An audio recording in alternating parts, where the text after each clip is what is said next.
Assalamualaikum warahmatullahi wabarakatuh. Selamat datang kembali di channel Bekas Profesor. Nabi Muhammad SAW merupakan nabi dan rasul terakhir bagi umat Islam. Beliau meninggal di Madinah pada hari Senin 12 Rabiul Awal 11 Hijriah atau 8 Juni tahun 632 Masehi. Rasulullah wafat akibat demam tinggi yang dideritanya pada usia 62 tahun. Penyakitnya itu beliau rasakan pada saat kepulangan beliau dari Mekah untuk melaksanakan ibadah haji untuk pertama dan terakhir kalinya.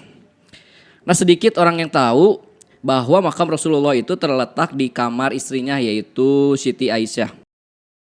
Nah, di samping makam Rasul juga ada kedua sahabatnya yaitu Abu Bakar As-Siddiq radhiyallahu an dan Umar bin Khattab radhiyallahu an. Terdapat pagar setinggi 5 meter yang mengelilingi makam Rasulullah itu untuk menjaga makam agar tidak terlihat dari dalam masjid dan juga mencegah niat buruk seseorang terhadap makam Rasulullah SAW. Tetapi kalian tahu gak sih, dengan pengamanan seperti itu ternyata masih ada saja yang ingin mencuri jenazah Rasulullah. Dilansir dari berbagai sumber terpercaya, berikut beberapa aksi pencurian terhadap jasad Rasulullah SAW.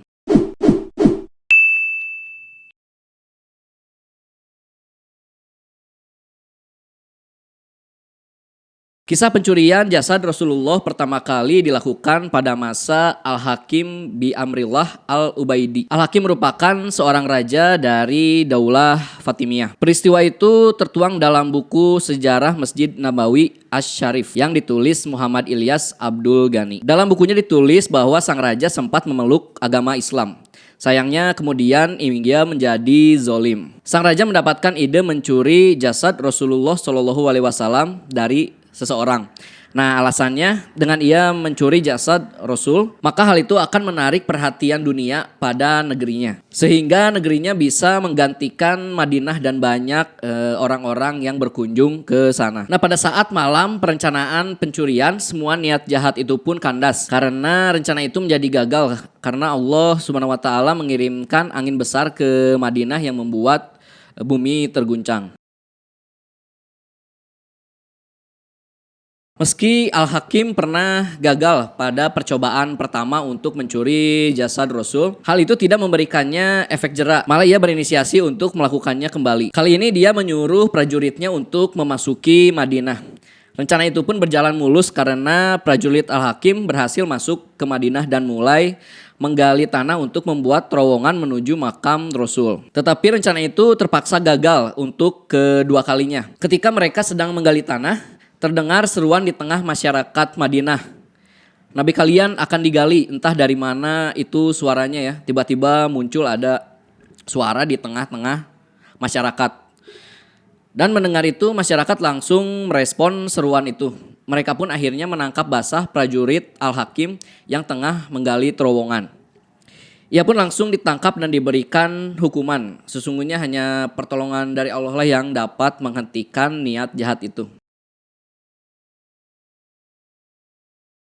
Riwayat tentang pencurian jasad Rasulullah SAW banyak sekali dinukilkan dari buku-buku sejarah dan kejadiannya pun cukup banyak. Tetapi di antara yang masyhur atau terkenal itu terjadi pada masa Sultan Nuruddin Mahmud Zangki periode tahun 68 sampai dengan 1174. Nuruddin Mahmud Zangki dikenal dengan pahlawan Islam yang berhasil menghancurkan tentara salib dalam perang salib pertama bersama Salahuddin Al-Ayyubi. Kalau kalian pengen tahu cerita perang salib lengkapnya, kalian bisa lihat video kita sebelumnya. Di sana kita membahas tentang perang salib dari bagian pertama sampai dengan perang salib bagian ketiga. Nah, dalam buku beberapa bagian dari sejarah Madinah karya Ali Hafid dikisahkan suatu malam Sultan Nuruddin mimpi bertemu dengan Rasulullah SAW.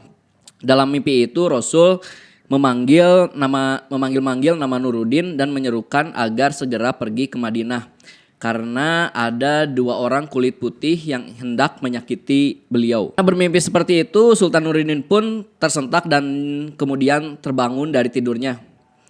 Betapa ia rasakan sangat jelas sekali di mimpi itu Rasul berucap atau berkata kepada Nuruddin. Ia pun segera mengambil air wudhu dan sholat beberapa rakaat lalu kemudian melanjutkan lagi tidurnya. Nah, dalam tidurnya yang kedua, Sultan Nuruddin mendapatkan mimpi yang sama bahkan lebih jelas. Mimpi itu terus berulang hingga 3 kali. Nah, keesokan harinya Sultan Nuruddin menyampaikan mimpinya tersebut kepada Jamaluddin Al-Muwasyali, seorang menteri yang berwawasan luas, alim dan rendah hati. Jamaluddin pun menyarankan kepada Sultan agar segera pergi ke Madinah dan tidak menceritakan mimpi ini kepada siapapun. Dengan membawa 1.000 pasukan berkuda terbaik dan harta yang banyak, Sultan berangkat ke Madinah. Dibutuhkan 16 hari lamanya bagi Nuruddin dan juga pasukannya menuju ke Madinah dari Syam atau yang sekarang kita kenal adalah Suriah. Sesampainya di Madinah, Sultan segera sholat di Raudah, lalu menziarahi pusara Rasulullah SAW dan Sultan pun duduk termenung di depan pusara Rasul. Nah, setelah itu Sultan segera memerintahkan agar seluruh penduduk Madinah berkumpul, terutama penduduk dari peziarah di sekitar Masjid Nabawi. Sultan membagi-bagikan hadiah kepada setiap orang yang datang dengan harapan Sultan bisa bertemu dengan 2 orang yang ada di dalam mimpinya. Namun sayang Sultan tidak bertemu dengan 2 orang yang dicarinya. Maka berkatalah Sultan Nuruddin, apakah ada yang belum mendapatkan hadiah? Mereka menjawab tidak ada kecuali 2 orang dari Andalusia. Keduanya tidak mengambil sedikit pun. Mereka tengah husu beribadah di Raudah dekat makam Nabi. Saat ditanyakan bagaimana warna kulit kedua orang ini, maka dijawablah bahwa warna kulit mereka itu putih kemerahan. Nah, setelah dicari, kedua orang itu pun segera dihadapkan kepada Sultan untuk diinterogasi. Pada awalnya mereka mengaku sebagai peziarah muslim dari Andalusia. Terlihat dari wajah mereka gurat-gurat ketakutan ya waktu diinterogasi tersebut. Dan jawabannya pun sangat berbelit-belit. Panik gak? Panik gak? Pasti mereka panik banget sih. Untuk mendapatkan kebenaran jawabannya, lalu kedua orang tersebut diajak ke balik dinding dan dibukakan celananya dan ternyata mereka tidak berkhitan. Nah, setelah diinterogasi terus-menerus, akhirnya kedua orang tersebut mengaku bahwa mereka adalah pasukan salib yang diutus oleh raja untuk mencuri jasad Rasulullah SAW. Nah, ternyata usaha mereka untuk mencuri jasad Rasul itu sudah mereka lakukan sejak lama dengan menggali terowongan di sebelah kiblat luar masjid. Setelah itu keduanya dihukum mati dan jasadnya dibakar di luar Masjid Nabawi. Agar kejadian tersebut tidak terulangi lagi, Sultan Nuruddin berinisiatif untuk memerintahkan menggali tanah sekitar pusara makam Rasul untuk dituangkan ke dalamnya cairan tembaga agar membeku. Jadi kalau zaman sekarang tuh kayak dicor lah ya, dicor di semen gitu. Jadi di sekitaran makam Rasul tuh terlindungi.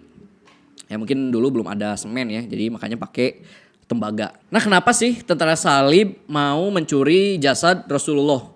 Dan jawabannya sangat jelas sekali. Rasul adalah simbol atau tokoh yang sangat mulia bagi umat Islam.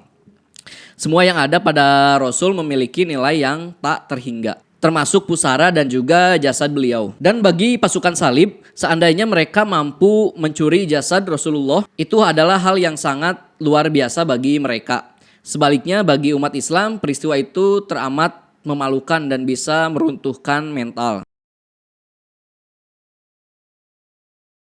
Kalau sebelumnya pencurian jasad Rasulullah itu dibekali dengan rencana yang sangat matang ya. Berbeda halnya dengan usaha keempat yang dilakukan oleh para pencuri atau perampok amatiran ini. Saat itu sejumlah orang tersebut sedang melakukan pencurian dan perampokan kepada Khalifah Jamaah Haji. Dan entah apa yang ada di dalam pikiran mereka, tetapi kemudian mereka bertekad untuk menggali makam Rasulullah. Dan mereka pun terang-terangan mengatakan niatnya. Ketika para perampok tersebut menuju Madinah menggunakan kapal laut, disitulah usahanya menjadi gagal. Allah mengirimkan pertolongan melalui kapal yang disiapkan dari Mesir Al-Iskandariyah yang membuntuti para perampok tersebut. Kemudian mereka pun menangkap dan memenjarakan sejumlah orang tersebut. Nah, dan yang cerita kelima, cukup unik sih, dilansir dari berbagai sumber dan juga salah satu Wikipedia. Jadi ada sebanyak 40 orang yang hendak menggali makam Rasul. Terakhir sebanyak 40 orang berniat untuk menggali makam para sahabat Nabi, yaitu Abu Bakar dan juga Umar bin Khattab, yang dimakamkan bersebelahan dengan makam Rasul. Dan usaha tersebut mereka lakukan pada pertengahan abad ke-7 Hijriah. Puluhan orang tersebut berencana untuk menggali makam pada tengah malam. Tetapi niat buruk itu pun kembali digagalkan Allah Subhanahu wa taala melalui bumi yang terbelah menjadi dua. Alhasil 40 orang itu terkubur hidup-hidup di dalam bumi. Nah, terdapat juga isu-isu palsu mengenai penggalian ini ya. Yaitu pada tahun 2014 lalu ada isu penggalian makam Nabi yang akan dilakukan oleh pemerintah Arab Saudi. Itu semua adalah isu dan kebohongan untuk menghitamkan atau mengkambing hitamkan Salafi. Masjid Nabawi pada saat itu memang ingin diperluas, tetapi makam itu tidak akan dihancurkan. Kiai Haji Amidan, pengurus Majelis Ulama Indonesia, pada saat itu mengatakan bahwa isu itu adalah isu yang disebarkan untuk mengadu domba kalangan muslim. Sebab kalau memang itu akan dibongkar, pastilah Arab Saudi akan didemo umat Islam di seluruh dunia. Lagi pula Arab Saudi kan tidak akan berani melakukannya ya kan. Nah, berita ini pertama kali disebarkan oleh media Iran, yakni Fars Media Agency, dan diikuti para pers di Indonesia. Dan dikatakan bahwa sebagai gantinya akan ada penggantian dengan jutaan pound sterling. Menurut mereka, selain akan dihancurkan, Masjid Nabawi dan 3 masjid tertua lainnya di Arab Saudi akan pula dihancurkan. Tapi fakta sebenarnya bahwa di Arab Saudi hal ini memang tidak ada ya, isu-isu seperti itu. Hanya disebarkan oleh para Fars Media Agency saja yang berniat mendebarkan kebohongan pada saat itu.